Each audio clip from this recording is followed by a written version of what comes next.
Video like जरूर कर लीजिए और ऐसे वीडियो लगातार फ्री में पाने के लिए चैनल को तुरंत सब्सक्राइब कर लीजिए और बेल आइकन को जरूर टैप कर लीजिए ताकि आगे भी सारे वीडियो आपको मिलते रहे। यूट्यूब में फॉलो करते हैं तो प्लीज ये वाला फ्री टेलीग्राम चैनल जरूर ज्वाइन कर लीजिएगा। सारे नोटिफिकेशन सारे अपडेट यहीं पे आते हैं, ध्यान रखिए। नमस्कार दोस्तों, स्वागत है आपका वनडे एग्जाम्स बाय ज्ञान सर के इस यूट्यूब चैनल पर। आज की इस वीडियो में हम लोग सभी वनडे एग्जाम्स के लिए टॉप 500 प्रश्नों की श्रृंखला के एक और महत्वपूर्ण क्लास के साथ हाजिर हैं, जिसमें प्रश्न संख्या 21 से आगे बढ़ेंगे। तो इससे पहले की वीडियोस अगर आपने नहीं देखे तो आप प्लेलिस्ट में जाकर के देख सकते हैं। आपको बता दे साथियों कि ये सीरीज सभी प्रकार के प्रतियोगी परीक्षाओं, जैसे आप यूपीएसआई की तैयारी कर रहे हैं या यूपी पुलिस कांस्टेबल हो गया, दिल्ली पुलिस है, या हाल ही में जो यूपी होमगार्ड्स के फॉर्म भरे जा रहे हैं, सबके लिए समान रूप से उपयोगी होने वाला है। तो चलिए फिर स्टार्ट करते हैं क्लास को। हाँ, इससे पहले देखिए, अगर आप टीम के पेड कोर्सेज से जुड़ना चाहते हैं किसी भी एग्जाम के कंप्लीट प्रिपरेशन के लिए, तो आप प्ले स्टोर से ज्ञान सर एजुकेशन एप्लीकेशन इंस्टॉल करके कोर्स को ज्वाइन कर सकते हैं। कोर्स ज्वाइन करते समय कूपन कोड अप्लाई कीजिएगा ज्ञान सर, आपको प्रॉपर डिस्काउंट भी मिलेगा। और आपको अगर कोर्स की जानकारी चाहिए तो इनमें से किसी भी नंबर पर कॉल या व्हाट्सएप कर आप जानकारी ले सकते हैं। ये ज्ञान सर का व्हाट्सएप नंबर है, आप यहाँ से व्हाट्सएप के माध्यम से भी जुड़ सकते हैं। चलिए अब बढ़ते हैं प्रश्नों पर। प्रश्न संख्या 21 यहाँ पर दिया है, निम्नलिखित में से किस रोग में लार ग्रंथियों की सूजन के लक्षण दिखते हैं। यहाँ पे कुछ रोगों का नाम बताया, जैसे मोतियाबिंद, करोनरी धमनी रोग, परिहृदय शोथ और कंठमाला। इनमें से कौन सा रोग ऐसा है जिसमें लार ग्रंथियों में सूजन हो जाता है? तो आइए एक एक करके रोगों के बारे में समझते हैं। जैसे मोतियाबिंद की बात करें तो सबको पता है कि आंख की बीमारी है। अगर आंख की बीमारी है तो सामान्य सी बात है कि इसमें लार ग्रंथियों का नाम नहीं आएगा। अच्छा, आंख की बीमारी इसमें होता क्या है? इसमें ना जो नेत्र लेंस है, नेत्र लेंस प्रोटीन का बना होता है।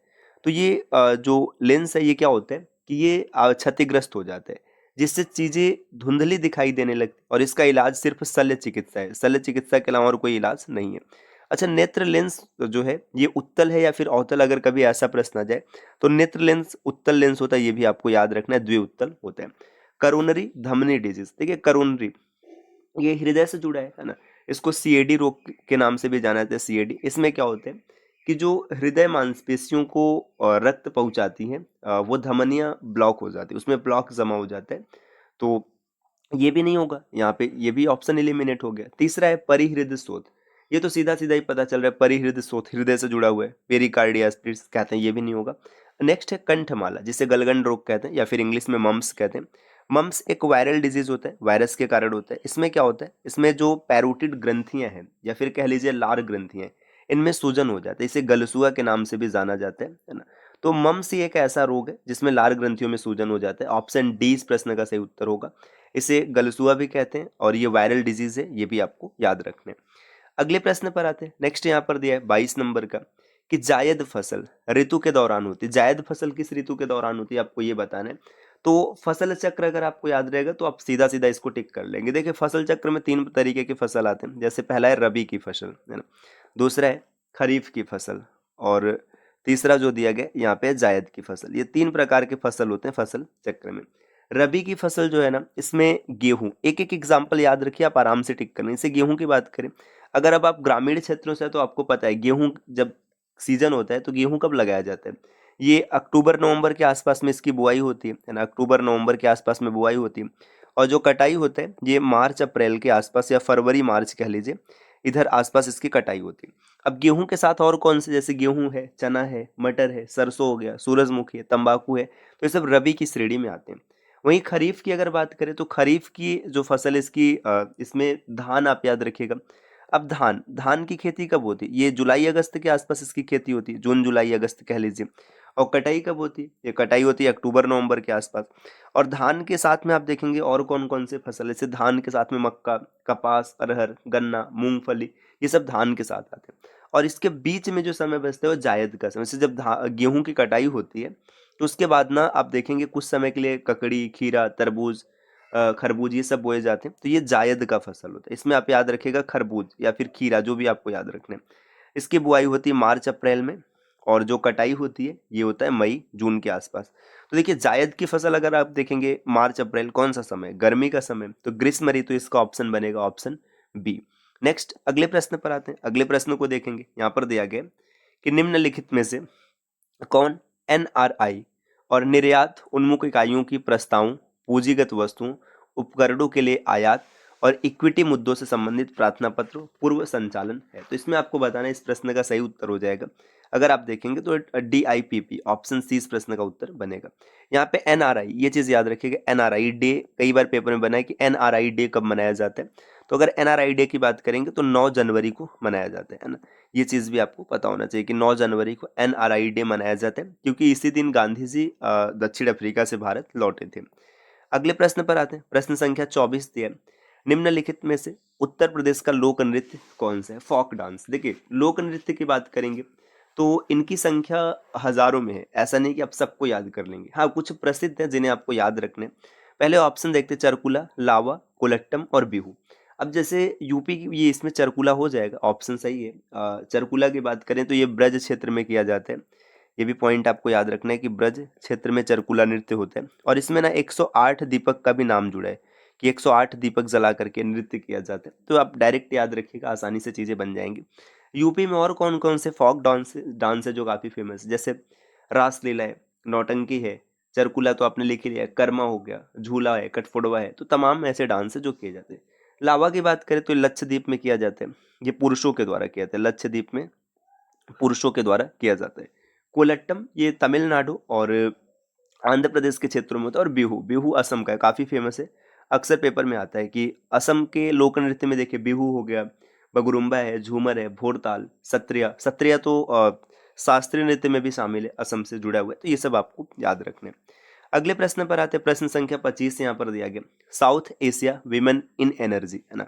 अब मंच को किसके द्वारा शुरू किया गया? देखिए, संयुक्त राष्ट्र महिला संगठन, अंतरराष्ट्रीय विकास के लिए संयुक्त राष्ट्र एजेंसी, UNO और ह्यूमन राइट्स वॉच। तो इसका सही उत्तर है ऑप्शन बी, अंतरराष्ट्रीय विकास के लिए संयुक्त राज्य एजेंसी, USAID। अगले प्रश्न पर आते हैं। अच्छा, यहाँ पे देखिए दोस्तों, दिल्ली पुलिस कांस्टेबल के कोर्स के बारे में बताया गया। अगर आप दिल्ली पुलिस कांस्टेबल 2025 की तैयारी कर रहे हैं तो आप कंप्लीट स्टडी मटेरियल के कोर्स को ज्वाइन कर सकते हैं मात्र 99 रुपए में। ऐसे तो कोर्स का प्राइस है 499 रुपए, लेकिन आप कूपन कोड अप्लाई कीजिएगा ज्ञान सर डिस्काउंट, तो 80% ऑफ मिलेगा और मात्र 99 रुपए में आप कोर्स को ज्वाइन कर सकते हैं। और यही अगर टेस्ट सीरीज की बात करें, अब भाई आप पढ़ाई करेंगे तो आपको टेस्ट भी देना होगा, तो टेस्ट सीरीज आपको मिल जाएगा सिर्फ और सिर्फ 49 रुपए में। यहाँ पे 80% का ऑफ रहेगा, कूपन कोड अप्लाई करना है ज्ञान सर डिस्काउंट। इसी तरीके से यूपी पुलिस कांस्टेबल जो कि नवंबर में भर्ती प्रस्तावित है, तो जल्द ही भर्ती देखने के लिए मिलेगी। इसका भी कंप्लीट स्टडी मटेरियल सिर्फ 49 रुपए में और टेस्ट 99 रुपए में, और टेस्ट सीरीज 49 रुपए में आप प्राप्त कर सकते हैं। ये दोनों कोर्स आपको मिल जाएंगे ज्ञान सर एजुकेशन एप्लीकेशन पर। तो प्ले स्टोर से अभी एप्लीकेशन इंस्टॉल करके कोर्स को आप ज्वाइन कर सकते हैं।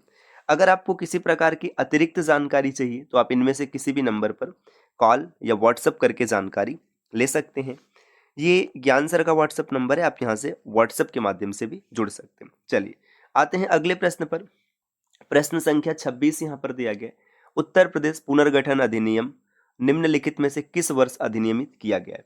देखिए, उत्तर प्रदेश पुनर्गठन अधिनियम की बात करें तो ये 2000 का है, उत्तर प्रदेश पुनर्गठन अधिनियम 2000, जिसमें क्या किया गया, यूपी के 13 पहाड़ी जिलों को काट करके एक अलग राज्य बना दिया गया। जैसे आज आप उत्तराखंड देखते हैं तो ये उत्तर प्रदेश और उत्तराखंड पहले एक ही था।